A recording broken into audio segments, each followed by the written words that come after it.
রংপুরে 4 জন, একজন শিক্ষকের পরিবারকে হত্যা করা হয়েছে 4 জন।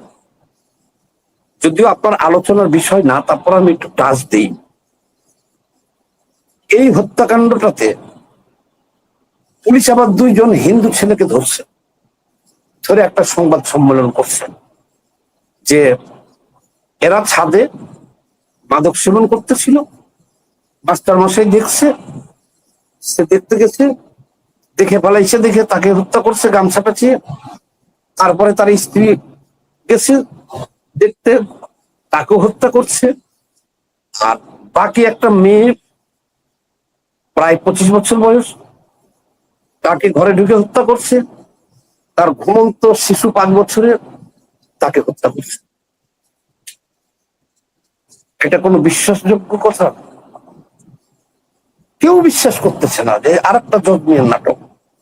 অর্থাৎ পরিকল্পিতভাবে বাংলাদেশকে হিন্দু শূন্য করার জন্য যে জঙ্গি অ্যাকশন, এটা কিন্তু সেটার একটা অংশ, একবারে স্পষ্ট, একেবারে সামাদ ভাই 1 মিনিট। এই যে রংপুরের যে কথাটা বললেন, শিক্ষক যে হত্যা হলো একই ফ্যামিলির 4 জন, এখানে পুলিশ যেটা বলছে আপনি যেটা বললেন, বা আমিও নিউজটা দেখেছি, পুলিশ বলছে আপনার কথা সবই ঠিক আছে, একটুও কি বলে ব্যতিক্রম নেই, জাস্ট পুলিশ যেভাবে বলছে সেভাবে আপনিও বলছেন।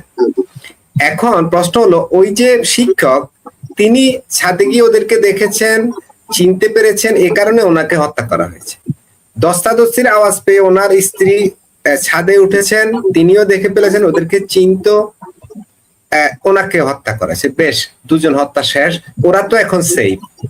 ওরা কি জন্য ওনার বাসায় ঢুকলো? এর লজিক কি? সেখানে গিয়ে ওরা তো আর তাদেরকে দেখেনি, ওই মেয়েটাকে মারলো। আরেকটা ছেলে যে ঘুমন্ত, সে তো কাউকেই দেখেনি, তাকেও মারলো। পুলিশের স্টেটমেন্ট অনুযায়ী ছেলেটা ঘুমন্ত। তাহলে এই বক্তব্যের 2টা পার্ট।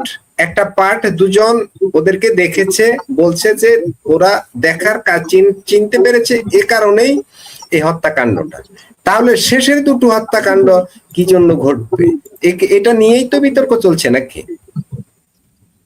দেখেন, স্ক্রিপ্টটা খুব দুর্বল হয়ে গেছে, এই জন্যই আমরা সমালোচনা করতে পারছি। মেক্সিকোর একটা সিটি আছে যেখানে কারো বাবা মা মারা গেলে ওখানে হাট আছে, সেই হাটে লোক ভাড়া পাওয়া যায় কান্দাকাটি করার জন্য। তো বাংলাদেশের পুলিশের কাছে সে ব্যবস্থা এখন আছে। যদি আপনার পরিবারের সবাই মারা যায়, তাহলে কান্না করবে কে? এখন ওই পরিবারে তো সব মারা গেছে, দেখলাম এসপি সাহেব নিজেই কাঁদতেছে সাক্ষাৎকারে, যে ব্রিফিং দিতেছে, এসপি সাহেব কিন্তু কান্দাকাটিও করে দিছে ওই পরিবারের জন্য, আর কেউ নাই তো বাকি। কথা হলো কি, এই যে 2টা ছেলে আপনি দেখাইলেন, এই 2টা ছেলে ওখানে গেছে কিভাবে? পুলিশ বলছে পাশের 3 তলা ছাদ থেকে এই 2 তলায় নামছে। তাহলে গামছা পেঁচিয়ে যদি এতগুলো লোককে ওখানে হত্যা করতেছে, তো সে চিল্লাচিল্লি করলে ওই 3 তলার মানুষ দেখবে না, শুনবে না? চারিদিকেই তো মানুষ তাকে দেখা দিচ্ছে, ভবন। তাহলে সেখানে ধস্তাধস্তি হইলে, চিল্লাচিল্লি হইলে অবশ্যই আশেপাশের মানুষ জানবে। আরো একটা কথা বলি, এই 2টা ছেলের পক্ষে একজনের বয়স হলো 19 বছর, আরেকজনের বয়স হলো 23 বছর। এখন আমরা দেশে থেকে এগুলো কথা বলা আরো অনেক বিপজ্জনক। দেখছেন 15ই আগস্টে আমার অফিসে 50-60 জন পুলিশ পাঠিয়েছিল, আপনারা দেখছেন। এই যে শোক দিবসের একটা প্রোগ্রাম ছিল এই কারণে, তারপরে DGFI, কত ঝামেলা। আমরা কথা বলি দেশে থেকে। এখন পুলিশে যদি স্ক্রিপ্টটা ঠিক মতো লিখতে না পারে, অভিনয়টা ঠিক ভালো করতে না পারে, তাহলে তো ফাঁক ফুক যে থেকে যায়। এখন আমরা না বলে কি করি বলেন? এই 2টা ছেলের পক্ষে একজন মানুষকে গামছা দিয়ে পেঁচিয়ে ছাদে মারাটা সম্ভব না। সেখানে 4 জনকে মারতেছে ওই একই খালি গামছা দিয়ে পেঁচিয়ে। তারপরে ফ্রিজ থেকে শশা খাচ্ছে, খেজুর খাচ্ছে, পরের দিন দুপুর পর্যন্ত তারা বাসায় থাকছে। ভালো কথা। এখন এই প্রেস ব্রিফিং এর কোথাও স্পেশাল কিন্তু বলে নাই, আচ্ছা এই ছেলে দুটাকে শুনতে হইলো কিভাবে, আপনি ছেলের ক্লুটা কি, এটা কিন্তু বলে নাই। এই ছেলে দুটাকে বলছে যে ধরা হয়েছে, এবং তাদের স্বীকারোক্তি মোতাবেক তারা যে ওই বাসার থেকে স্বর্ণ টর্ণ চুরি করে আনছিল, এগুলা জঙ্গলের থেকে উদ্ধার করা হয়েছে। এখন বর্তমান যুগে এরকম সিরিয়াস হত্যাকাণ্ডের আসামি, এদেরকে যে ধরতে গেছেন তারও ভিডিও নাই। যাক ধরছেন, এটা সত্য, দেখতেই তো পাইতেছি দুটো ছেলে। এদেরকে নিয়ে যখন আপনি তাদের স্বীকারোক্তিতে স্বর্ণ গহনা গাঁটি উদ্ধার করতেছেন, সেখানে তো সাংবাদিক থাকবে, ভিডিও থাকবে, এটা দিচ্ছে সব জায়গাতে, পুলিশরাই তো দিচ্ছে। তাহলে এখানে গোপন ভাবে আপনারা গেছেন কেন? আর কি উদ্ধার করছেন সেটাই মানে আপনারা দেখাচ্ছেন না কেন? কি উদ্ধার করছেন সেটাই দেখাচ্ছেন না কেন? আর এই আসামিদেরকে কথা বলতে দিচ্ছেন না কেন? তারা বলে স্বীকারই করছে। তাহলে তাদেরকে সাংবাদিকের সাথে কথা বলতে দিচ্ছেন না, কথা কখন বলতে দিবেন? ওই তাদেরকে সাইজ করে মাইরিয়া পিটে রিমান্ডে আইনে দাঁড় করাবেন, লাস্টে লিখে দিবেন স্কিপ। তাহলে এত ফাঁক ফোকর থাকলে এটা তো আর একটা জজ নিয়ে নাটক সাজিয়ে ফেললেন। এটা এখন আমরা না বললে কি করব বলেন? এটা তো মিলতেছে না। আর সবচেয়ে ডেঞ্জারাস, রংপুর থেকে আমাকে ফোন করছিল, আমরা তো অনলাইনে কথাবার্তা বলি, আবার দল করি, বিভিন্ন মেসেজ আসে। এই শিক্ষকের বাসার সামনেই, বাসার থেকে বাইর হয়ে সিসি ক্যামেরা, সিসি ক্যামেরা ছাড়া আসার কোনো ব্যবস্থা নাই। সিসি ক্যামেরায় তার বাড়িতে এমন জায়গাতে যে তাহলে এই ছেলেগুলো যে পালে আসলো বা গেল, তাহলে সেই সিসি ফুটেজ কোথায়? নাই। যাক, সে কারণে আমি বলতেছি এটা আর একটা জন্মিয়া নাটকের দিকে যাচ্ছে। কিন্তু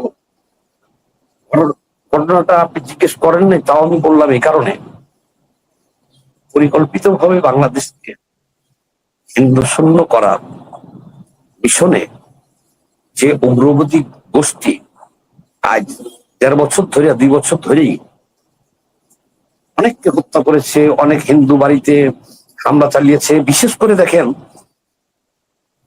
হিন্দুরা লেখাপড়াতে অগ্রসর। কারণ আপনি খেয়াল করবেন, অনেক স্কুলের প্রধান শিক্ষক হয়ে গেছে হিন্দু, এবং অঙ্ক বিজ্ঞানের টিচার হিন্দু। এই যে মারা গেল যে, উনিও দেখেন একজন শিক্ষক। আর এই ২ বছরে দেখবেন যে কত শিক্ষকের হিন্দু, গলায় জুতার মালা দেওয়া হয়েছে, তাদেরকে বিভিন্ন ধর্মীয় ট্যাগ দিয়া জেলে নেওয়া হয়েছে, চাকরিচ্যুত করা হয়েছে। তা আমরা তো মনে করছি এই যে একই পরিবারের ৪ জনকে হত্যা করেছে, এটাও সেই মিশনের অংশ। আর একটা কথা বলে দিই ভাই, অত্যন্ত প্রশিক্ষিত জঙ্গি গোষ্ঠী এদেরকে একেবারে পরিকল্পিত ভাবে হত্যা করেছে। এটা কখনো হয় না ভাই, যে একই মহল্লার ছেলে, তাদের আত্মীয়, তারা নেশা করতেছে, মাস্টার মশাই দেখে ফেলেছে, তাকে মেরে ফেলবো। আর মেরে ফেলাটাও তো ভাই এত সহজ বিষয় না। ওই ২ ছেলের পক্ষে ওই মাস্টার মশাই যথেষ্ট সক্ষম। এই ১৯ বছর বয়সের একটা ছেলে, ২৩ বছর বয়সের একটা ছেলে ওই খোলা ছাদে গ্রাম সাপেজ দিয়ে শিক্ষককে হত্যা করতে পারবে না। হত্যা করতে গেলে আশেপাশে সকল মানুষ জানিয়ে যাবে, শুধু ধস্তাধস্তি হবে, মারামারি হবে। যেমন তাদের কাছে চাপাতি নাই, চাকু নাই, ছুরি নাই, এক কোপ দিছে মরে গেছে। কাজেই আমরা ওই আশঙ্কাটাই করতেছি এখানেও এই উগ্রবাদীদের। এখন জানি না নসিবে কি আছে আমাদের, এখান থেকে যদি বেরোতে না পারে তারেক রহমান, তাহলে তারেক রহমানও হয়তো সরকারের হয়তো পতন হবে, আর দেশেরও বড় ধরনের একটা ক্ষতি হয়ে যাবে। তা আপনি জানি কি জিজ্ঞেস করছিলেন, আর আমি কোথা থেকে কোথায় চলে গেলাম। এই যে এই পরিবারটা শিক্ষক পরিবার। দর্শক, আলোচনা ভালো লাগলে সাবস্ক্রাইব করুন, কমেন্টে আপনার মতামত দিন, সম্ভব হলে লাইক দিন ও শেয়ার করুন।